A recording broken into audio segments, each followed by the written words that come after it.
Have you ever betrayed the one you love? It's a question that lingers in the corners of my mind, a shadow that dances just out of reach, taunting me with its implications. I can almost hear the echoes of my own voice asking why? Why did I do it? Why did I let myself slip into that abyss of betrayal, knowing full well the consequences that awaited me? It's a question that demands an answer, not just for the sake of clarity, but for the sake of my own fractured heart. I remember the first time I felt that familiar warmth, the kind that wraps around you like a soft blanket on a cold night. It was intoxicating, this love, and it filled every crevice of my being. We were young, so blissfully unaware of the complexities that lay ahead. I thought we were invincible, that our love could withstand anything. But life has a way of testing those convictions, doesn't it? It was a slow unraveling, a gradual descent into a reality I never anticipated. In the beginning, everything was perfect. We shared dreams, whispered secrets, and built a world that was just ours. I remember the way her laughter would fill the room, how it would wrap around me like a melody I never wanted to end. We were each other's safe haven, a refuge from the chaos of the outside world. But as time passed, the cracks began to show. The little things that once seemed insignificant started to grow, expanding like a dark cloud looming over us. I can't pinpoint the exact moment it happened, but somewhere along the way I began to feel restless. It was as if I were a bird trapped in a gilded cage, longing to spread my wings but too afraid to leave the safety of what I knew. I loved her, truly, but there was a part of me that craved something more, something beyond the confines of our shared existence. It was a hunger that gnawed at my insides, whispering promises of adventure and excitement, of a life unbound by the expectations that had begun to suffocate me. And then there was him. A chance encounter, a fleeting moment that ignited a spark I didn't know I was missing. He was everything I thought I wanted, charming, adventurous, and so utterly different from the life I had built. It was intoxicating, this new connection, and I found myself drawn to him like a moth to a flame. I told myself it was harmless, just a bit of fun, a distraction from the monotony that had crept into my life. But deep down, I knew it was more than that. I was stepping onto a slippery slope, and I could feel the ground shifting beneath my feet. I remember the first time I kissed him. It was electric, a jolt of adrenaline that coursed through my veins.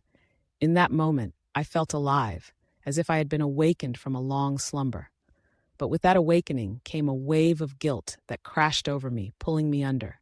I could see her face in my mind, the way her eyes lit up when I walked into a room, the way she believed in me, in us. And yet here I was, betraying that trust, shattering the very foundation of what we had built together. I tried to convince myself it was just a phase, that I could compartmentalize my feelings, that I could keep my two worlds separate.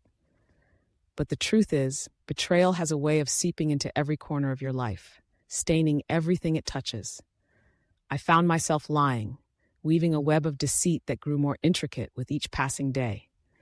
I would come home, look her in the eyes, and pretend that everything was fine, that I was still the person she thought I was. But inside, I was crumbling, torn between two lives that could never coexist. The guilt was suffocating, a weight that pressed down on my chest, making it hard to breathe. I would lie awake at night, staring at the ceiling, replaying every moment, every choice that had led me to this point. I thought about the promises I had made, the vows I had taken, and the love that had once felt so pure.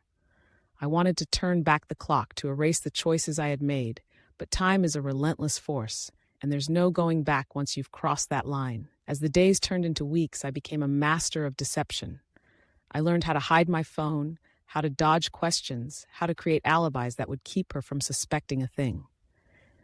But the truth is, I was living a lie, and lies have a way of unraveling. I could feel the tension building, the cracks in my facade widening, and I knew it was only a matter of time before everything came crashing down. And then it happened. The moment I had dreaded, the moment that would change everything. I came home one evening, my heart racing, my mind a whirlwind of thoughts. She was sitting on the couch, her eyes red-rimmed and puffy, and I knew immediately that something was wrong. "We need to talk," she said, her voice trembling. In that moment, I felt the ground shift beneath me. the weight of my betrayal crashing down like a tidal wave. As she spoke, I could see the hurt in her eyes, the betrayal etched into her features. She had sensed something was off, had felt the distance growing between us, and now she was confronting me with the truth. I wanted to deny it, to tell her it was all in her head, but the words caught in my throat. I could see the pain in her eyes, the way she was struggling to understand how the person she loved could do this to her. In that moment, I felt small, stripped bare of all my defenses. I wanted to reach out, to comfort her, to tell her how much I loved her, but the words felt hollow, meaningless in the face of my betrayal. I watched as the realization washed over her, the understanding that the love we had built was now tainted, forever altered by my choices. "I thought we were happy," she said, her voice breaking. "I thought we had something real." And in that moment, I realized the depth of my betrayal. It wasn't just about the lies I had told or the secrets I had kept. It was about the trust that had been shattered, the love that had been tarnished. I had taken something beautiful and turned it into something ugly, and I could see the pieces of her heart breaking before my eyes. I tried to explain, to make her understand the turmoil that had consumed me, but the words felt inadequate. How could I convey the complexity of my emotions, the way I had been torn between two worlds? I wanted to tell her that it wasn't her fault, that she had done nothing wrong, but the truth was, I had betrayed her in the most profound way possible. As the tears streamed down her face, I felt a part of me die. I had lost her, lost the love we had shared, and there was no way to take it back. I could see the walls going up, the distance growing between us, and I knew that I had crossed a line that could never be uncrossed. In the days that followed, I tried to make amends, to show her that I was still the person she had fallen in love with. But the damage had been done, and the trust that had once been the foundation of our relationship was now a fragile thing, easily shattered. I could see the pain in her eyes, the way she struggled to reconcile the person she thought she knew with the person I had become. I wanted to scream, to tell her how sorry I was, how much I regretted my choices, but the words felt inadequate. I had betrayed her, and no amount of apologies could undo the hurt I had caused.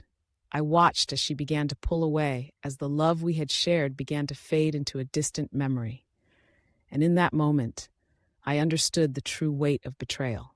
It's not just about the act itself, it's about the aftermath, the way it reverberates through the lives of those involved. I had not only betrayed her trust, I had betrayed myself, the person I had once been. I had allowed my desires to cloud my judgment, to lead me down a path I never intended to take. As I sit here, reflecting on the choices I made, I can't help but wonder if I'll ever be able to forgive myself. The love we had was beautiful, and I let it slip through my fingers like sand. I can still hear her laughter, still feel the warmth of her embrace, but those memories are now tinged with a bittersweet ache. Have you ever betrayed the one you love? It's a question that haunts me, a reminder of the choices I made and the consequences that followed. I wish I could say I learned from my mistakes, that I emerged from this experience a better person, but the truth is, I'm still grappling with the weight of my actions. I don't know if I'll ever find my way back to her, if I'll ever be able to rebuild the trust that was lost. But I do know this: betrayal is a heavy burden to bear, and it leaves scars that may never fully heal. I loved her, and yet I hurt her in the most profound way possible. And now I'm left with the echoes of my choices, a constant reminder of the love I lost and the person I betrayed.